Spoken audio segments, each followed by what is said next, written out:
So there's this really famous story in the Quran. You've probably heard of it. It's about the prophet Moses and this mysterious, super wise teacher he meets. And let me tell you, it's a wild ride, full of these strange events that just make you scratch your head about, God's plan. And for like centuries, the takeaway has always been pretty straightforward. It's a lesson in humility, right? You got to be patient. You have to submit to this divine plan that's way bigger than you. Basically, just trust that there's a reason for all the crazy stuff, even if it looks totally senseless to us. Okay, so this lesson plays out through three, well, pretty shocking acts. The teacher damages a perfectly good boat, he kills a young boy, and then he fixes a wall for some people who are rude to them, for free.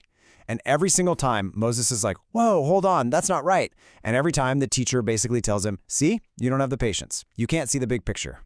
Okay, so lock that traditional view in your mind, because the source material for this explainer throws a massive wrench in the works. It asks this just wild question. What if we've got it all wrong? What if we've been reading the story completely backwards? What if this wise man isn't a saint at all, but a fraud, a charlatan, and the real lesson isn't about submitting, but a warning about blind faith? Yeah, I know, right? So let's really get into this radical view. The whole argument here is that this story is not a feel-good lesson about a saint.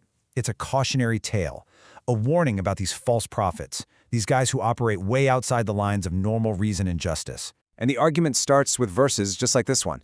The Quran is pretty clear, right? It warns people not to take intermediaries or protectors besides God. So that brings up a huge question. Why on earth would the Quran tell a story that seems to praise this kind of intermediary when the rest of the book is telling you not to do that? It feels like a contradiction.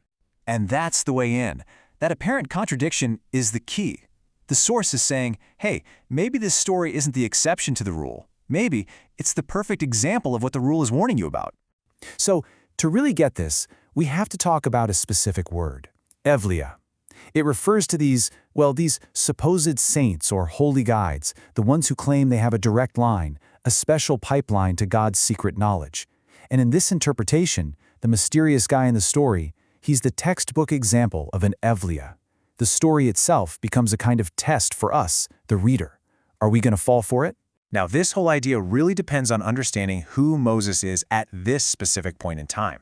This isn't the powerful prophet Moses leading his people out of Egypt. No, not at all. This is a much younger Moses. He's confused, he's desperate. Remember, he just killed a guy, he's on the run, and he's in a really vulnerable spot. He's looking for a spiritual guide because he thinks that's the only way that he needs someone else to connect him to God. All right, so with that context in mind, let's go back and look at those three weird acts. Because if you see the servant not as a saint doing God's will, but as a charlatan who's testing Moses' morality, well, suddenly his actions look a whole lot different. Everything changes. Let's zoom in on the most shocking one, right? The killing of the boy. The traditional view smooths it over, says it was an act of mercy, to save his parents from some horrible future he would cause. But this new interpretation, it just calls it what it looks like: murder. It's a killing based on something that might happen in the future. I mean, that's literally pre-crime punishment. It goes against any idea of justice we have. And the source says the clue is right there in the text, in the guy's own words. When he explains why he did it, he says, we feared. Think about that. Feared. God's will isn't based on fear. It's based on absolute knowledge, right?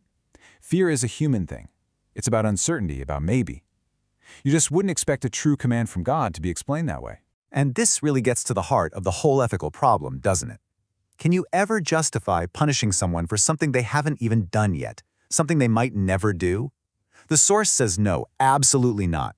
And Moses questioning it over and over, that wasn't a lack of faith. That was his moral compass working perfectly, pointing straight at real justice. Okay, so this next part is maybe the most mind-blowing piece of the whole argument. It's not just about morals anymore. It's about the language itself. There's this tiny clue, a single word that pops up a few times, that might just flip the entire story on its head. It suggests this is all about someone's perception, not objective reality. Okay, check this out. It's all about the Arabic verb wajada, which means he found. It's used 3 key times in this chapter. First, a great traveler found the sun setting in a muddy spring. Obviously, that's just how it looked to him, his perception. Later, Moses and the servant found a wall that was wanting to collapse. Again, a wall can't want anything, it's a perception. So, when the story kicks off with Moses finding this servant who was taught directly by God, Why do we suddenly treat that as a hard fact? What if that was also just Moses' perception? I mean, the implication here is huge. It means the story isn't God telling us, the readers, here is a wise saint. It's God telling us the story of what a young, lost, desperate Moses thought he found.